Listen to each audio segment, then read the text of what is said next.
why don't we get started? Hi, everyone. Welcome to the Business of Design interview series. We're so pleased to mark the 10th anniversary of Keith Granet, our CEO's important book with this series. And we'll be interviewing top designers throughout the year about how they've succeeded in the business of design. For those who may not be familiar with Studio, let's give you a bit of an introduction. Studio Designer is the leading digital project management, product sourcing, and accounting platform for the interior design industry. Our fully integrated platform features an all-in-one project management system, client collaboration portal, product sourcing tools, and designer-specific accounting software. For over 30 years, Studio Designer has enabled the world's leading designers to drive efficiency and growth, save time, and deliver beautiful projects to satisfied clients. We're so pleased to welcome Ken Fulk today. Ken is a creative powerhouse known for his layered interiors, high concept brand identities, and extraordinary parties. He's spent the past 25 years designing homes, jets, restaurants, and hotels for his clients, and also creative directing great events. Ken leads a team of 75 architects, designers, branding, and event specialists in San Francisco and New York City, and winning accolades from 80/100 and Elle Decor's A-List. We're so thrilled to have Ken here with us today, so let's get started. Thanks, Rachel. Thank you. Ken, welcome. I think that Rachel gave a pretty good intro. I know. I'm impressed. I want to meet that guy. Well, you can. Just look in the mirror. I joke that I'm a plate spinner because I've got so many things on my plate, but I think you must use your fingers and toes with all the things you spin. So tell us just a little bit. We're thrilled to spend the next 30 minutes with you, but how you started and how it evolved in such a renowned business that you have today. I know it's sort of, to some, I think it seems like an overnight success, but it has been a long time coming. I came out of the womb this way. I like to joke that I was an alien because I was so different. I grew up, we were just talking about, I grew up in rural Virginia, and folks didn't really have, maybe the uber rich had a decorator, but no one even talked about, they lived well and people had beautiful houses and beautiful things. But I just was who I was, and I sort of wanted everyone to see the world the way that I saw it because I thought it was more enjoyable, and that I wanted to bring everyone along for the ride. And that blossomed into one day a friend, maybe 30 years ago, asked me to help them decorate their house simply because they thought I had good taste and I was doing other creative things. I was designing some product, and that was like a faucet and a light bulb sort of going off simultaneously. I'm not the typical story. I was not trained. I didn't work for anyone else. I didn't have any tools, especially Studio Designer, to help run a business. All I had was sort of my innate belief in myself and idea of how things might look, how the world might look.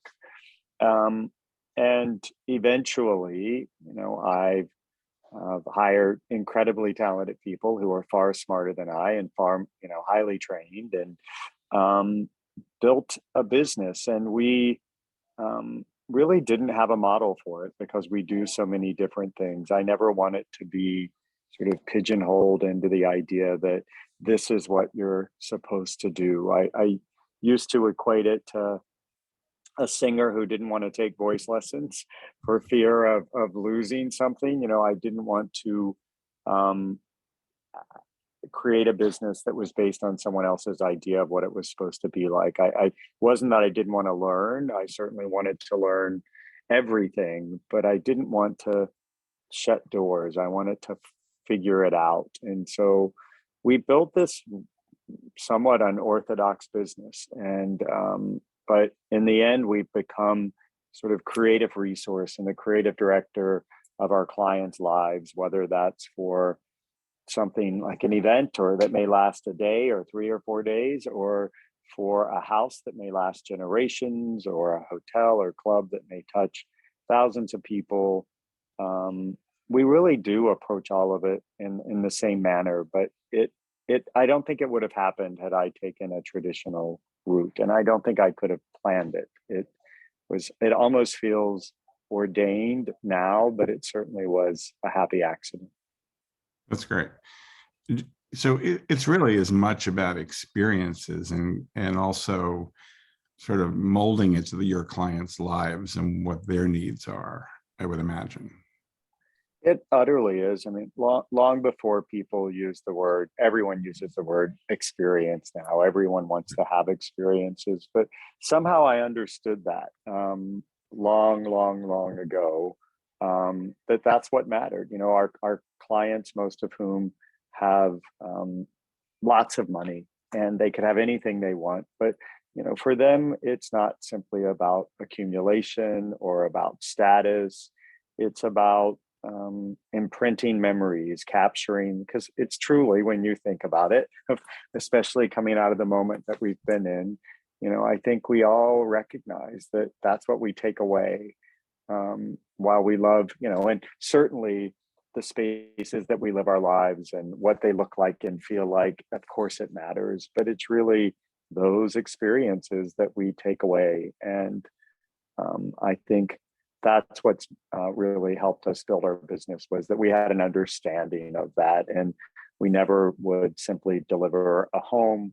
We delivered an experience. We tried to think of everything. So whether that was what was stocked in the refrigerator, or the shampoo, or the scent, or you know, how we were going to greet you with dancers or fireworks or whatever it may be, I wanted to make sure I help them make those memories.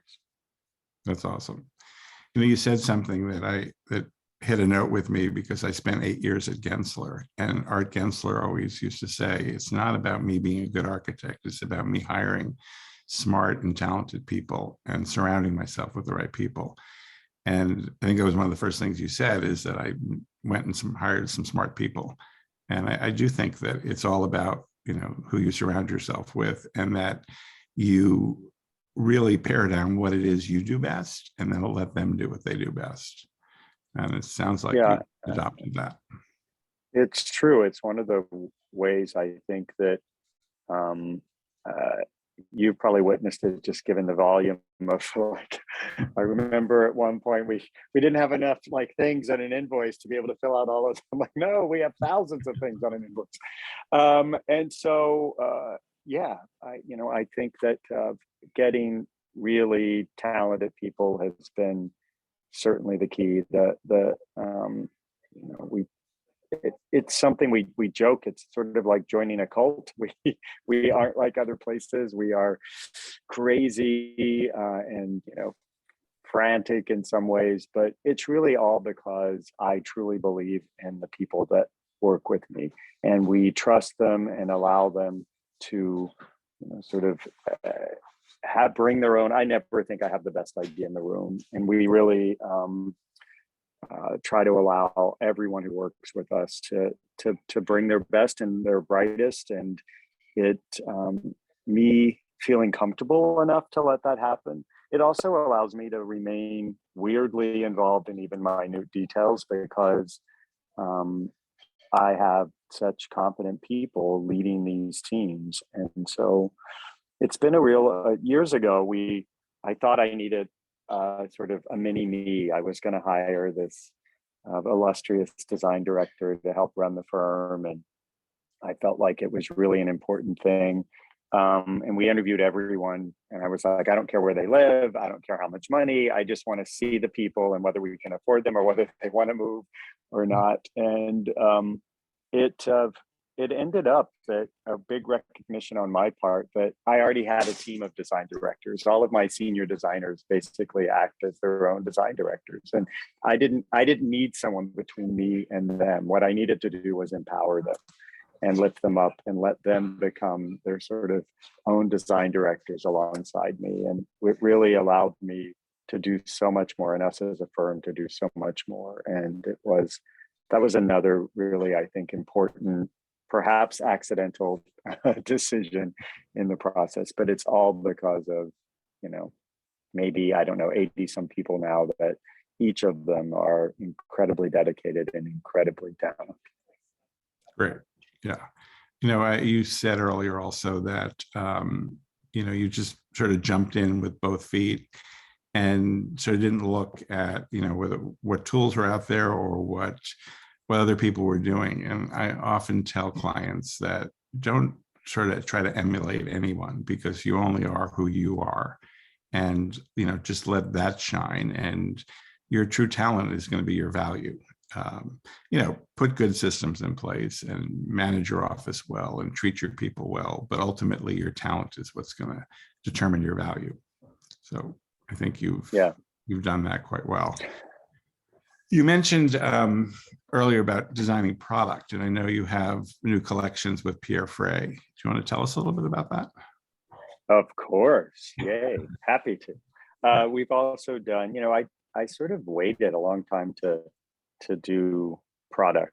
We've had some things that we've done, but really not at any scale. And we've done things in-house, but we did a beautiful collection with Urban Electric lighting this past year. That was a wonderful experience. It's why I'm going to Charleston to meet with them. And that was a really positive thing. And it was born out of my admiration for them and our use of them. And it was not even strategic. It was simply like, we really like one another. I love what you do. We love what you do. Let's maybe do something together. And this new collection with Pierre Frey, which is big, it's lots of fabrics and wall coverings. There's even some rugs. And that was born, my obsession and admiration with them as this sort of incredible historic fabric house. It's founded in 1935 by Patrick's father, who is the current, even though Pierre is a son, who is one of the 4 sons who helped run it. But I really just grew to develop a friendship with them. And I didn't realize I was the first designer they've ever done a collection with. I had no idea, which I think I might have been a little taken back with that mantle. But we began it, and I went to Paris on several occasions. I spent all this time in their archive. They have an incredible fabric archive that isn't just their fabrics, it's all these historic fabrics. Patrick collects them. He goes to auctions all the time. It's a bit of his obsession, and it's such an inspiration. And they're pretty fearless. I like to, that was the little line in Latin on our first book called Fear is the Enemy of Good Design. And they're a hugely successful company, but if you really pay attention to the collections they put out, they're very bold. It's we were aligned with that, and they really. I went to Paris to show them our thoughts, and I bought what looked like a giant scrapbook of all of our ideas, and they were sort of like, "This is crazy and incredible. Who does this?" I'm like, "Well," and so it was born into this. Part of it is the sort of pair of collections. One is the surreal world, and one is the cult of beauty. They sort of live side by side, sort of referencing the inspiration for each of them. And it's already, we kicked it off in Milan, and then we had a big party last week in New York. We're having one in San Francisco, and the reception's been great. It's really wonderful. Go buy Pierre Frey Ken Fulk collection. Here, I'll get a big plug. Will you do anything during Maison in January? I will. I'll be there. Okay. We love an excuse to have a party, so I'll make sure everyone who's listening is invited, and it will be fun. We will be there as well with bells on. That's fantastic. And please tell Dave Dawson I say hello. Oh, I will. What a good guy he is. He's a really good guy. So changing gears a little bit, talk to me about what you think the best attributes of the best clients are.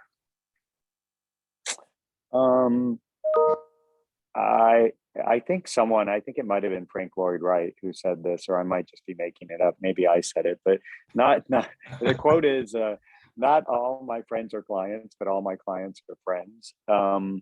And I'm truly that guy. I have to love my clients, because I can't, it's so personal. And so, best attributes are, for me, at the end of the day, people that are kind. I'm too fragile, I think, to work with. We all have clients who, some are more challenging than others, but at the end of the day, to me, a good client is simply a kind client, someone who recognizes that, we're all have this great privilege to be doing this and sees the joy in the process. Because I take such great joy in the process, and understanding that it's not just getting the house finished or getting the restaurant or hotel open, that the process of doing it is part of the fun. And I think clients who recognize that are especially a delight to work with.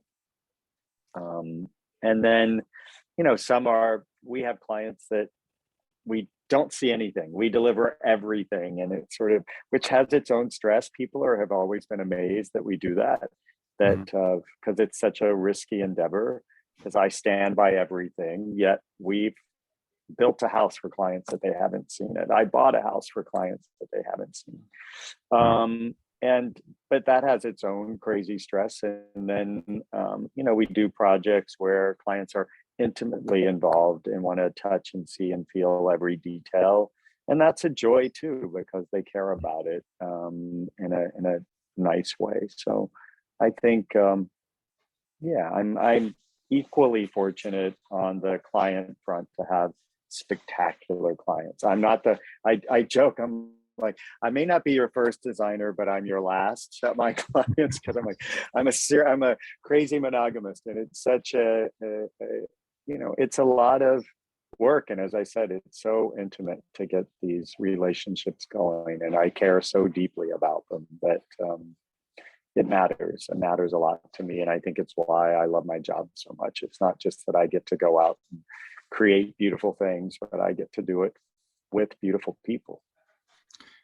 Well, so I often say that a house is a product and a home is a process. So if you want your home, you need to be involved. So I think that that's true. And I think I have the same rule. It's got to be nice people. I'm okay with demanding people, because they have the right to deserve, they've earned that right, but they need to be respectful. And I think some of the things you said are all about trust, right? I mean, they trust you. Utterly about trust. Yeah, for sure.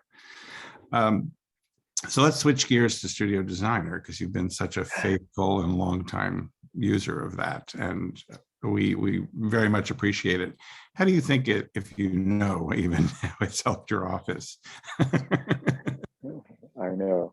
We will have Heidi Fenn, the queen of our purchasing department. She should be on being interviewed. But it's I'm a funny guy. I was resistant early on to, I never want to have a business that I don't want to go to work at. And so I was sort of, cautious about becoming sort of standardized, corporatized, and I was reticent about certain changes. And so one of the first big things that we put into place, because I didn't start my business with a business plan, I had driving around in a car with lots of dog hair and a checkbook under my seat somewhere, doing it myself. And as we built the business, one of the first big sort of practical decisions we made was working with Studio Designer. It was numerous years in, because it didn't exist. And, it really changed the way we do business. It streamlined our business. It made it, I think, possible to grow our business. I do think we probably grew a bit together through this. And I think anyone would tell you it's become a vital and essential tool for us to be able to do. I think one of the most impressive things about our business is just the scale of it. How many, we're putting out a new book, and which is fun and exciting. And between our last book, which was like 5 years ago, I don't know, there are like 75, 80 projects that are photographed for it. And I think, oh my gosh, that they're crazy. And I have to cut them all down. Like, how did we do all of that stuff? And one of the reasons is because we now have a backbone that allows us to work at the capacity that we do. And so it's been integral. Can I really use it? No. Let's be that's where I hire really smart, talented people. But you anyone in my studio watching is laughing at me because they're like, he doesn't know how to use Studio Designer. But it is integral, and we're very grateful to it and to you. So my next question may be something that you can't even answer, which is, if we could add a feature, what do you think it should be? I should get a text from Heidi at any moment, or someone on my team.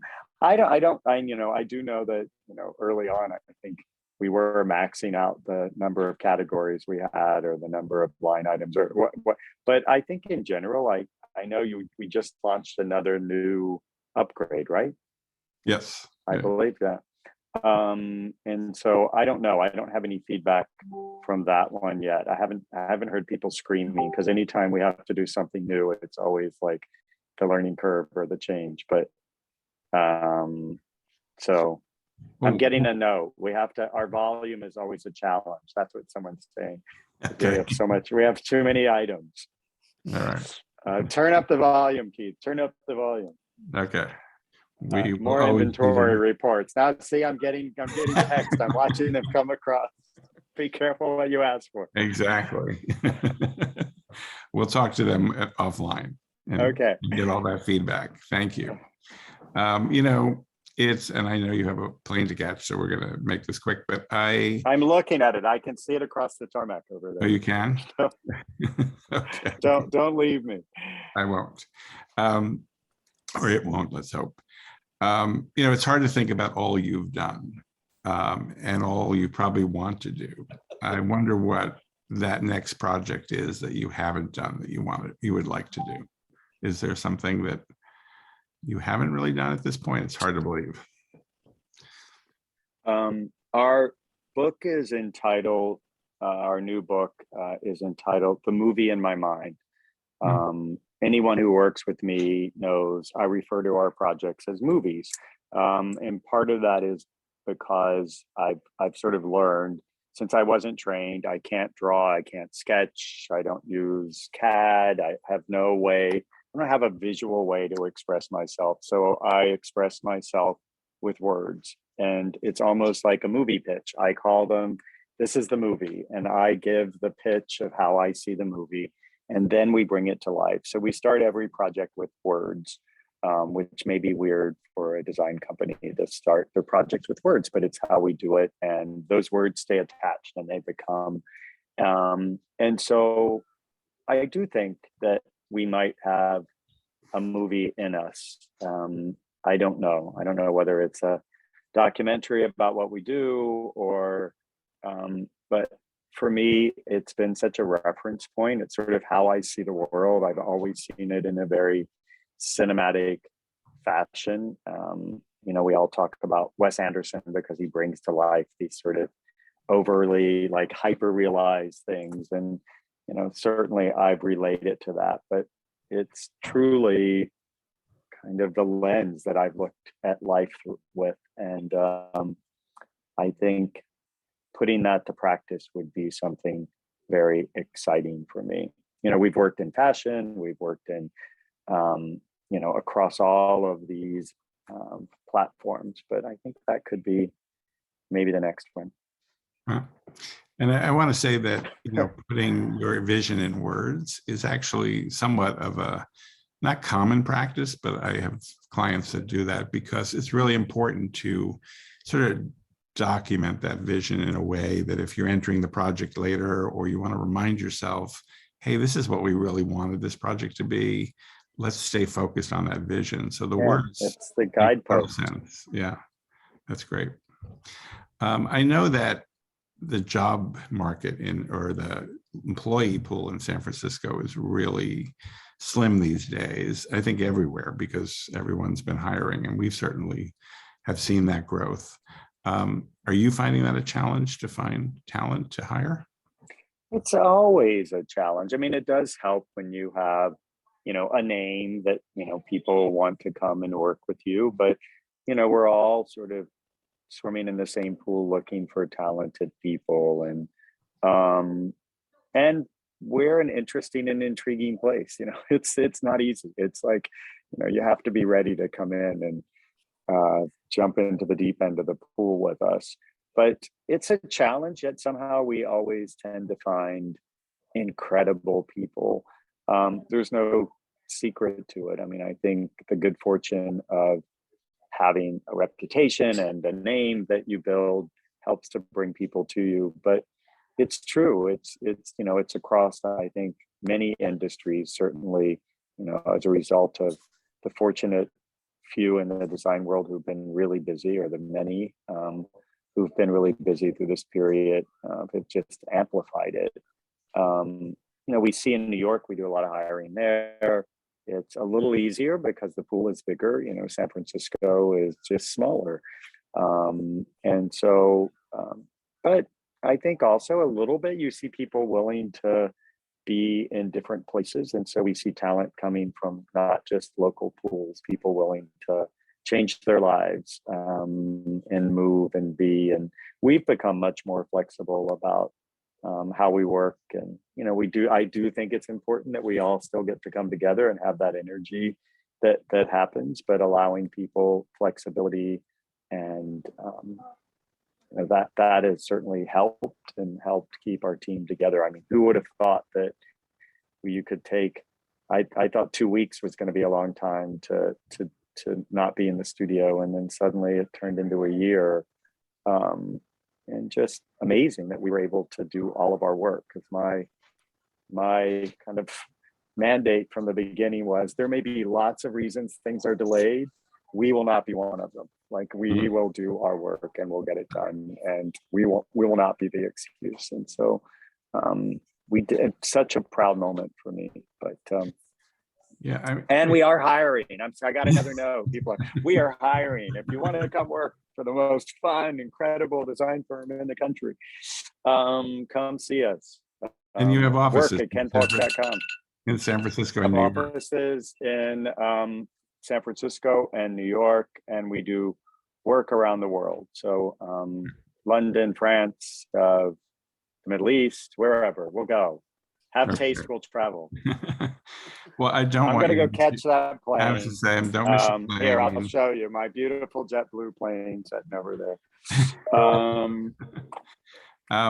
Thank you for this. I really appreciate it. What a treat. Thank you for all of your help and support over the years. We are so grateful, and I'm the luckiest man alive. I get to do something that I adore with people I adore, and in a wonderful design community that it's the best. I said, it's like a big bowl of ice cream. You try not to eat it too fast. And so, okay. Looks like you're doing but just thank fine. you. Have a great day. You too. I'm making it. Travel safely. All right. Thank you. Thanks, Ken. Appreciate it. Bye-bye.